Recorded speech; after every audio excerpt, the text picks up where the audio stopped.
So here we have the lizards. Lizardman's Emu's team is his babies.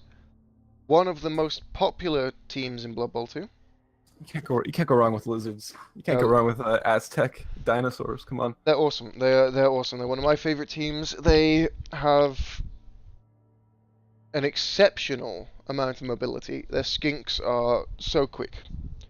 They generally, I can't think of a team actually that has more overall strength than they do. And the Croxagore is probably the best big guy in the game. He is an absolute tank. The weaknesses, of course, are the you can only have 4 skinks to start, and you have 6 Saurus warriors. The Saurus are not capable of dodging away. You can easily pin them down with weak trash like Bretonnian linemen, zombies, skeletons, basic units. Losing players is not an option. No player is expendable, and everyone on this team is expensive. Saurus are really slow to level because they don't score. They can pretty much only level up through injuries, which makes their progression unreliable. A leveled Saurus is really scary, but there's no guarantees you're going to get levels on them. And their agility 3 pieces are also stunty, so passing isn't a viable or reliable option. Have a look at the players. Yeah, they're definitely not a passing team. At most, maybe you can do a handoff if you're in a jam, but yeah. No, handoffs definitely focusing on running. Handoffs between skinks can be a very powerful way of moving the ball quickly. So let's start with the big guy, the Crocs. This guy, an enormous alligator crocodile with a huge tail. This boy is Scary McScaryson. He is one of the best big guys in the game, if not the best. I love him. I wouldn't have a lizard team without him. He has a prehensile tail, which means it's really hard to get away from him. He has Mighty Blow, which means he's more likely to kill people.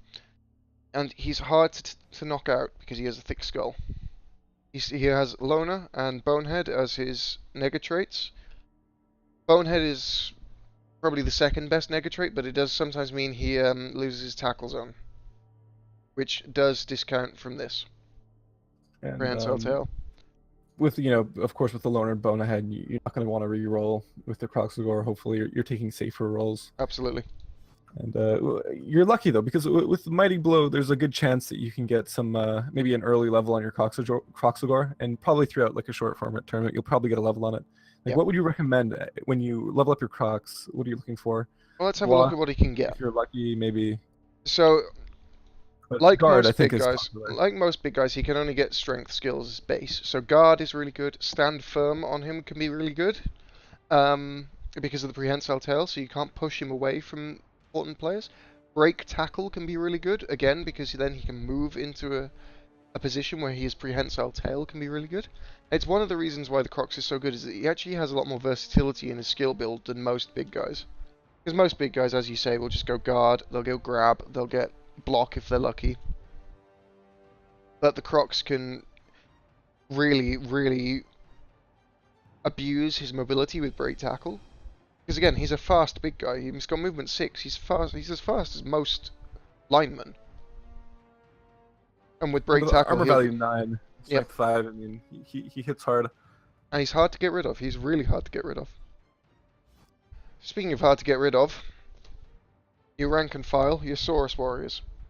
These guys, general and strength access block on these Saurus is scary as anything. They're movement 6, which makes them quite fast. A strength 4. They're only agility 1, so don't expect them to be dodging anytime soon or catching balls or scoring touchdowns. But you get 6 of them. You get 6 strength 4 pieces. This gives you an overpowering front line. There are very few teams in the game that can compete with the Saurus. But skill is so, like, when you're leveling up, you're gonna be looking for block. But you're right though. Like strength 4, armor value 9, they're quite quick with 6. It complements the skinks nicely. The skinks are quite quick, but Exactly. The way you want to be using your Saurus is a screen to protect your skinks. Yeah, definitely, And definitely. now, these guys are actually the most important players on the Lizardman team. The Skinks. They are the only piece with agility 3, which means they are the only piece that can reliably handle the ball. These guys are public enemy number 1. Everyone is out to get them. Their armor value 7, and they have stunty, which makes them much more likely to get KO'd or badly hurt. So yeah, you have a weak unit that is basically required to play well and do well. Yes, if you lose all your Skinks, you probably won't win, unless you're already a couple of touchdowns up. They have But on dodge. the plus side for Skinks, they're they're disposable, plus or minus. I mean, you obviously don't want to lose any, but it's not the end of the world if you do lose a skink to an injury or something. No, no, not in terms of the team. It's not disposable. In terms of the the single game, it can be crippling to lose a skink. But in terms of the team's progression, losing a skink early on doesn't matter that much. They're not very expensive.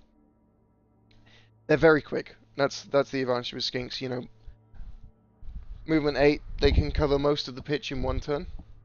So a 2-turn touchdown is always an option. Handoffs are possible. They can be quite difficult to knock down because of dodge, and once they get a couple of level ups, if they get block and sidestep or sure feet or something like that, or sprint, they can really become a menace.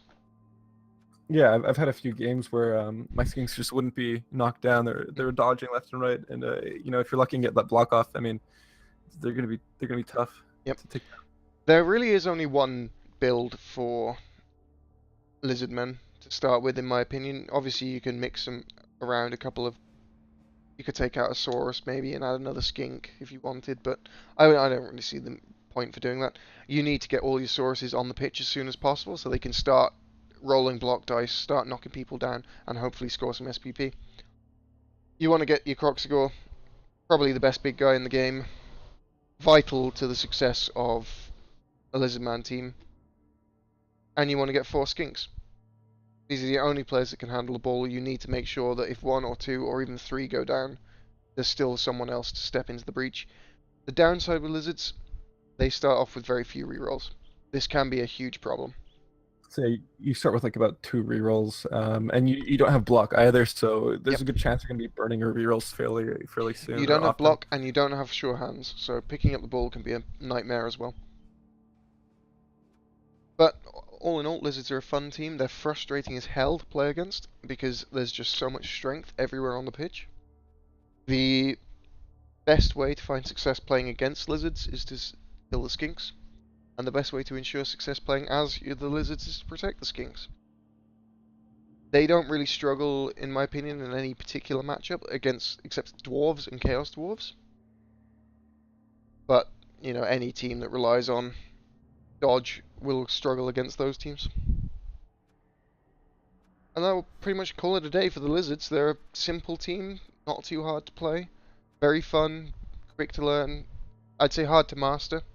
Last question though, how are they early in a tournament? Would you say they might suffer a little bit until they get their SPP in, or are they fairly okay with the high speed skinks and It fairly really, tough? in my opinion, it really depends on who you're playing against. If you're in a league with a lot of dwarfs, a lot of chaos dwarves, they're going to struggle mightily. If they will struggle early until they get their skills, but they have the stat lines to sort of make up for it. You know, you can sort of get around the lack of block by pretty much ensuring that you're always getting 2 die blocks, which does make it easier to take fake blocks without block, because block is really only a massive increase in the 1 die scenario or 2 die against, you know. But yeah, I think Lizards can struggle early if they aren't rolling well, then you're screwed because you don't have the skills to make up for it. And that's pretty much it for the Lizards.